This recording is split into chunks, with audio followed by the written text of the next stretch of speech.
Hey y'all, and welcome to the Max Life. I am in the Prepper's Pantry today. We are not done, but we are working on it. We are very close. I've started moving things in, and I'm going to share with y'all 3 of the critical things that I think you need to consider before even thinking about a Prepper's Pantry.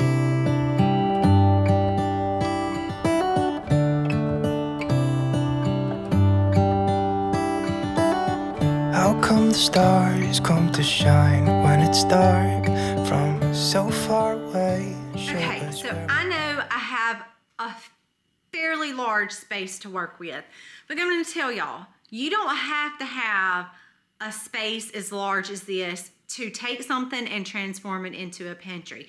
Now, what I mean by that is what you see here in my laundry room used to be our garage.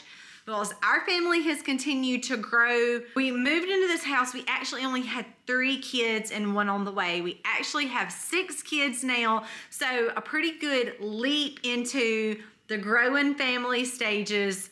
So we have had to kind of change things up around in the house. So I consider this spot my Prepper's Pantry. Now, this is the area that I will bring a lot of my newer canned goods, which is right over there that you just took a look. I've already began stocking some of my shelves with things that I'm canning this year. Now, my plan is to label each row as I begin building those things up. I will label it with the years so that I can keep up with the newest things and the older items, because obviously I'm going to want to rotate those out. Now, what I have already done is put my older items into my kitchen area, because I have a shelf kind of similar to this, but not nearly at this level, where I have my older foods, and I'm able to rotate my older foods in the kitchen so that I can use those. When I get done canning, those things will come over into this room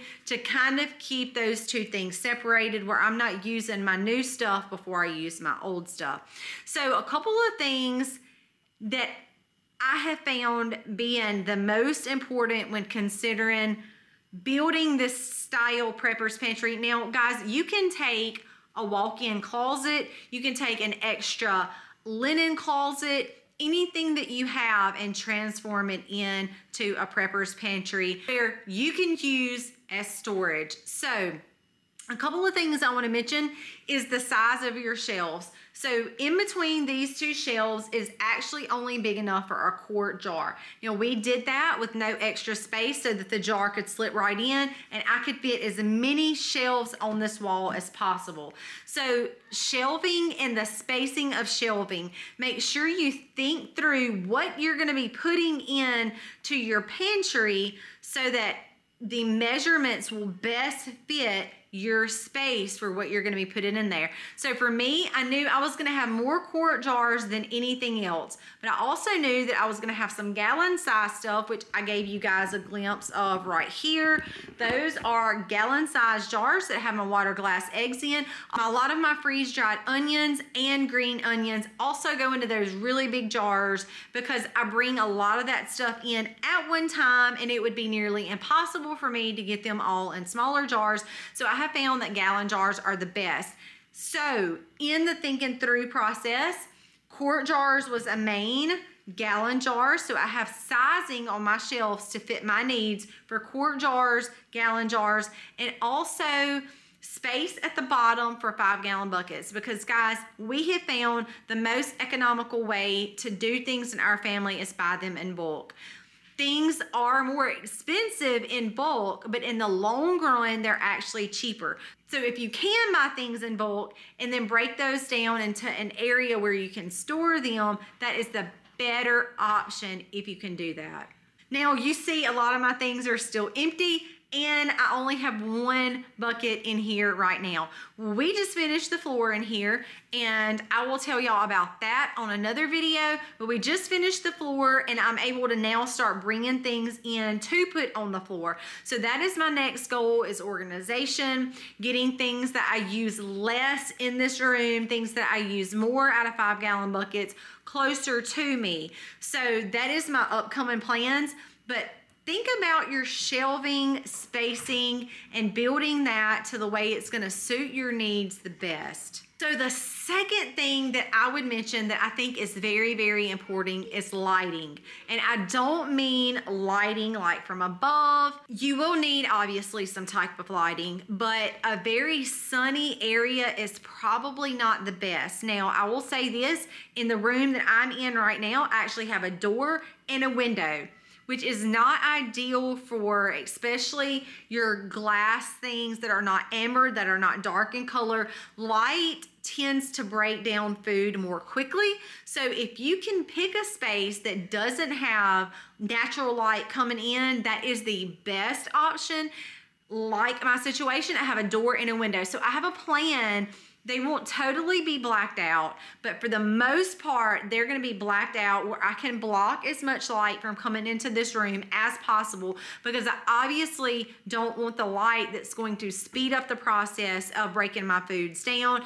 Foods tend to age better in a cool, dark environment. So if you can give them that dark environment, that is the best option. And because they like cool, dark environments, that takes me right to number 3. So your third thing you really need to consider is airflow. Is the room gonna be too hot? Is it gonna be too cold? Now, your environment is going to play a big factor in that. Personally, I don't want my food in a space that it is going to be higher than 70 degrees.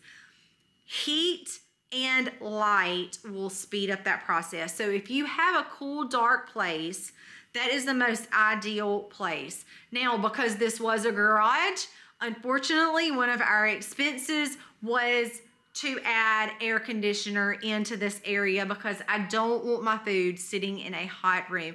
Now, thankfully, it was insulated, so we didn't have to do a major adjustment, dropping a vent down in here to keep it cool because I don't want my food sitting in the heat. So those are the main 3 things that I would say, guys, if you are considering taking a space and transforming it into a prepper's pantry or a pantry where you can utilize, you want to use your space to your advantage. Think about what you're going to be putting on your shelves. Build those shelves to customize your needs and make the most of your space.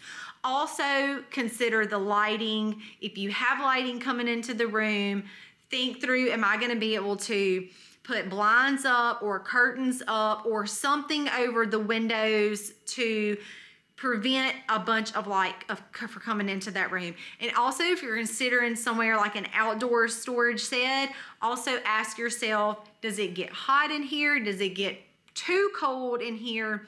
And kind of think through some of those questions, because the time and money and effort that you have put into this space to preserve your food in a well-controlled environment, you obviously wouldn't want something bad to happen that can easily be avoided by just kind of thinking through those simple things. So guys, just plan ahead, kind of think through those steps and the processes.